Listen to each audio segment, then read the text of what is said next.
Hi everyone, this is Dr. James DiNicolantonio, author of The Cell Fix and The Mineral Fix, and today I'm going to be talking about how to use cold and cool therapies to actually boost performance and improve recovery. So there's essentially two primary strategies for using the cold to improve performance. You can either pre-cool the body prior to performance, or you can cool the body during performance. Now, most athletes typically cool themselves off by dumping some water on their head or putting an ice pack on their chest or their back or the back of the neck, but that's actually not the best way to cool down core body temperature. The best way to cool down core body temperature is to use the glabrous skin to cool down the body. So that's cooling off the palms of the hands, the bottoms of the feet, or the face. Those areas of the skin have special blood vessels that can dilate and bring in cold much quicker and cool off core body temperature much better and faster than cooling off any other part of the body. So there have been numerous studies that have looked at cooling down glabrous skin during training or competition, essentially. And basically what ends up happening is you can, put your feet in cold water. It doesn't even have to be that cold, for like a minute in between, let's say, interval sprints or whatever type of sport you're performing. If you have the ability to cool the body off during a football game, a soccer game, whatever it is, then that's going to dramatically improve performance because it's going to increase endurance and strength and allow you to perform at a much higher level, increase power output essentially. Because it's reducing the increase in core body temperature that occurs with vigorous exercise. And at a certain point, when you start going above 38 degrees Celsius internally, you inhibit certain enzymes that are needed to produce ATP, and essentially you hit a zone of impending exhaustion once you hit 102 degrees Fahrenheit internally. And so if you can prevent yourself from hitting that elevation in core body temperature, you can dramatically improve the duration of exercise and the power output that you can do during that time in competition. So this is going to dramatically improve performance. Now, you can alternate like an ice pack. You can bounce an ice pack like back and forth. Once it gets uncomfortable, essentially that's where your blood vessels start to close, and you don't want that to happen because they need to be open to bring in the cold. So if it starts to get uncomfortable, you just pass it to the next area of skin. But the more areas of skin that you can cool simultaneously, if you can actually cool both palms, both bottoms of the feet, and the forehead and your cheeks all at the same time, you're going to dramatically reduce the rise in core body temperature better than just cooling off one area. So studies have shown that this can increase max bench press. It can increase the number of times that you can actually do pull-ups by about 40%. It can improve recovery as well, and it can increase the duration of exercise by about 10%, like how long you can actually go. So this is a really good strategy, and there's no potential downsides.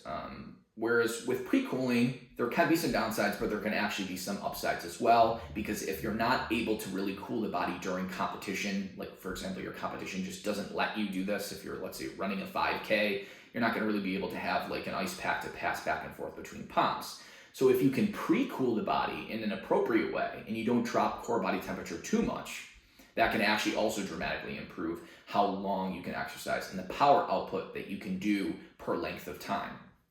So pre-cooling the body, you got to be very careful. You do not want to do a cold plunge, and you do not want to get into cold water that is below 59 degrees Fahrenheit, because that's going to drop the muscle temperatures too much, and it's going to potentially reduce power output and strength.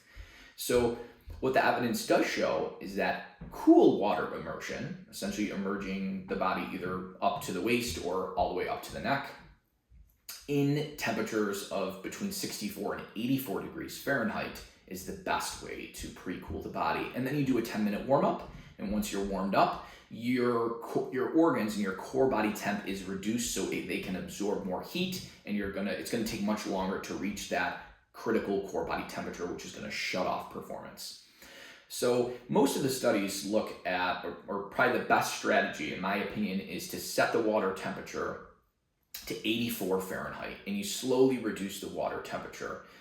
You can reduce it down to about 74 degrees Fahrenheit after about 20 minutes, and then you can stay there for maybe another 10 or 15 or 20 minutes after that. But basically what you do is you can check your internal temperature. The studies use rectal thermometers to actually check core body temperature, but however you want to check core body temperature, You have to do that in intervals though to see how, basically the goal is to drop core body temperature by at least 0.3 degrees Celsius, which is about or just over a half a degree Fahrenheit. And you don't ever want to drop core body temperature below 96 degrees Fahrenheit because that's going to probably inhibit performance. So what the studies do is typically they put these people in cold water or really cool water immersions for 30 to 60 minutes, usually checking rectal temperatures every 10 minutes. And it's really every 13 minutes because the person gets out of the water after 10 minutes. They wait 3 minutes because there's a further drop in core body temperature that will occur as the water cools off the skin. And basically every 13 minutes you check the temperature until you've dropped core body temperature by at least 0.3 degrees Celsius, but not going below 96 degrees Fahrenheit. And that has been shown in many, many studies to, again, improve power output and improve the duration of exercise. So these are just some strategies on how you can use cold to boost performance. Now, cold plunges come in, or going into pretty cold water like 59 degrees Fahrenheit or even down to 50 degrees Fahrenheit for like anywhere from 5 to 20 minutes has been shown to improve recovery.